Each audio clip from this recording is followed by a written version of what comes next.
وَكَأَيِّن مِّن دَابَّةٍ لَّا تَحْمِلُ رِزْقَهَا، اور کتنے ہی جاندار ایسے ہیں کہ جو اپنا رزق اپنی پیٹھ پر لاد کر نہیں پھرتے، کوئی سٹوریج نہیں انہوں نے کیا ہوا اپنا رزق. یہ سورۃ العنکبوت آیت نمبر 60. کتنے ہی چلنے پھرنے والے ہیں کہ وہ اپنا رزق اپنی پیٹھ پر لے کر نہیں پھرتے. اللہ یرزقها، اللہ تعالیٰ انہیں رزق دیتا ہے. وَإِيَّاكُمْ، اور تمہیں بھی اللہ ہی رزق دے گا. وَهُوَ السَّمِيعُ الْعَلِيمُ، اور وہی سننے والا علم والا ہے. یہ بہت بڑی اللہ تعالیٰ کی کوالٹیز ہیں.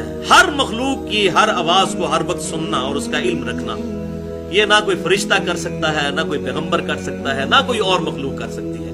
یہ اللہ کے ساتھ خاص ہے. تو اللہ تعالیٰ فرما رہا ہے کہ جاندار اپنا، کتنے ہی جاندار اپنا رزق اپنی پیٹھ پر لے کر نہیں پھرتے، ہم انہیں رزق دیتے ہیں. یہ پرندے جو صبح نکلتے ہیں کس آس اور امید کے اوپر؟ اللہ تعالیٰ ان کو کھلاتا ہے. اور پھر کئی ایسے پلانٹس موجود ہیں، وہ آپ دیکھیں کہ کیسی کیسی مخلوقات ہیں، کیسے کیسے درخت موجود ہیں دنیا میں کہ جو مینڈک کھا جاتے ہیں پورا پورا. یعنی ان کے پتوں کا ڈیزائن ایسا ہے کہ پتوں کا منہ کھلا ہوتا ہے، اس پہ کانٹے لگے ہوتے ہیں اور اٹریکٹیو چیزیں اس میں موجود ہوتی ہیں. کبھی کوئی مکھی گئی تو وہ پھنس گئی، اس مکھی کو کھانے کے لیے مینڈک گیا، جیسے ہی وہ اندر گیا تو وہ پھڑکنا شروع ہوگا، ساتھ ہی اس کا پتے کا منہ بند ہو جائے گا اور وہ اس کو ڈائجسٹ کر کے کھا جائے گا. اب وہ پودا خود تو حرکت کر نہیں سکتا، جا کے پکڑ بھی نہیں سکتا.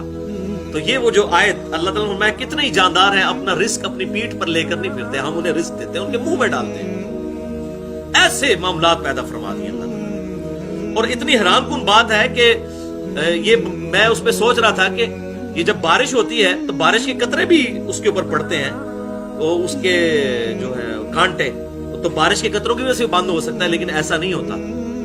جیسے اس میں کوئی چیز جائے اور وہ تیزی سے پھڑپڑائے، جیسے ہم ماؤس کو، کمپیوٹر کے ماؤس کو تیزی سے 2 دفعہ کلک کریں تو پھر وہ پروگرام رن کرتا ہے، اگر تھوڑے تھوڑے وقفے سے کریں نہیں کرتا.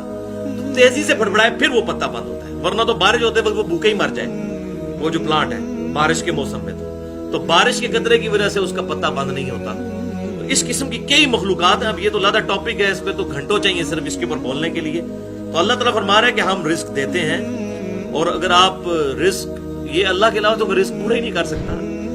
دنیا میں ملینز آف ویلز، دنیا میں لاکھوں ویلز، دنیا کے سمندروں میں، پیسیفک اوشن میں، اٹلانٹک میں، انڈین سی کے اندر ساری ملائی جائے تو لاکھوں ویلز بنتی ہیں. ان کی خوراک کون پوری کر رہا ہے؟ ایک جو ایوریج ویل مچھلی ہے اس کی ایک دن کی خوراک جو ہے نا چھوٹی ویل کی 500 کلو گرام گوشت ہوتا ہے. 500 کلو گرام، یہ کون پورا کر سکتا ہے؟ اور لاکھوں کے لیے پورا کرنا، اور یہ صرف ایک ویل مچھلی کی بات ہو رہی ہے.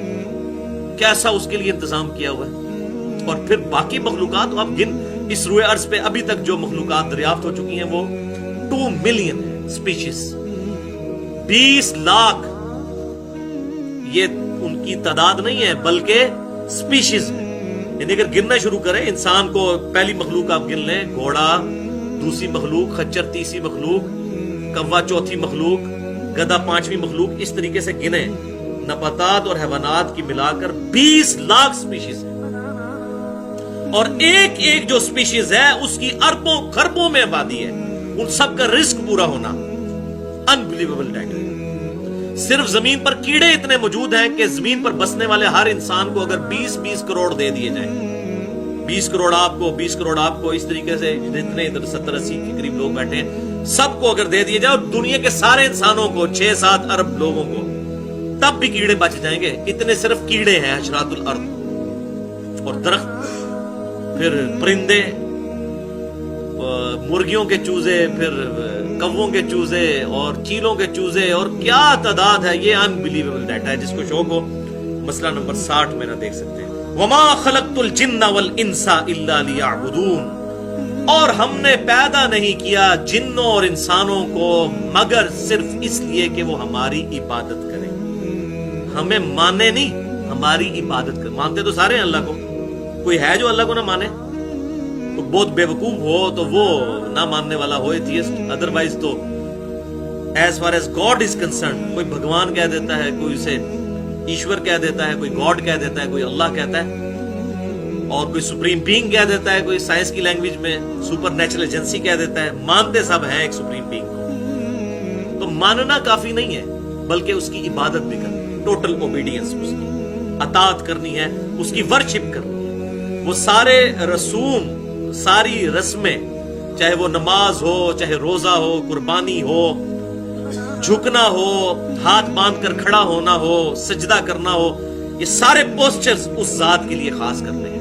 ان صلاتی و نسکی و محیای و مماتی للہ رب العالمین، بے شک میری نماز، میری قربانی، میرا جینا، میرا مرنا، سب کچھ اللہ رب العالمین کے لیے۔ تو ہم نے جن اور انسانوں کو نہیں پیدا کیا مگر صرف اس لیے کہ وہ ہماری عبادت کریں۔ تو یہ اکثر این جی اوز کہہ رہے ہوتے ہیں جی عبادت کے لیے تو فرشتے بھی بہت تھے۔ بھائی جی تمہیں ٹھیکہ ملے ہوا ہے اس گل کا کہ تسی لوگوں کو گائیڈ کرو گے؟ تو یہ بڑی ایکسٹریم بات لوگ کر دیتے ہیں۔ اسی طریقے سے بعض دوسری ایکسٹریم پہ چلے جاتے ہیں، وہ کہتے ہیں جی بس نمازیں ہی نمازیں ہیں، بے شک رشتہ داروں کا مال دبا لو، وراثت میں بھائی کی جائیداد دبا لو، کوئی فرق نہیں پڑتا۔ اگر داڑھی رکھی ہوئی ہے تو جس طرح اپنی داڑھی اور پگڑی سے پبلک کو دھوکہ دیا ہوا ہے، قیامت میں اللہ کو بھی دھوکہ دے لیں گے، بریکٹس میں۔ تو ہم نے جن اور انسانوں کو نہیں پیدا کیا مگر صرف اس لیے کہ وہ ہماری عبادت کریں۔ لیکن اس میں فرق ہے، جن اور انسانوں کو اللہ تعالیٰ نے اختیار دیا ہے، فرشتے عبادت کرتے ہیں اپنے اختیار کے بغیر، اور انسانوں اور جنوں کے پاس سب سے بڑی جو نعمت ہے وہ عقل کی نعمت۔ انسان اپنی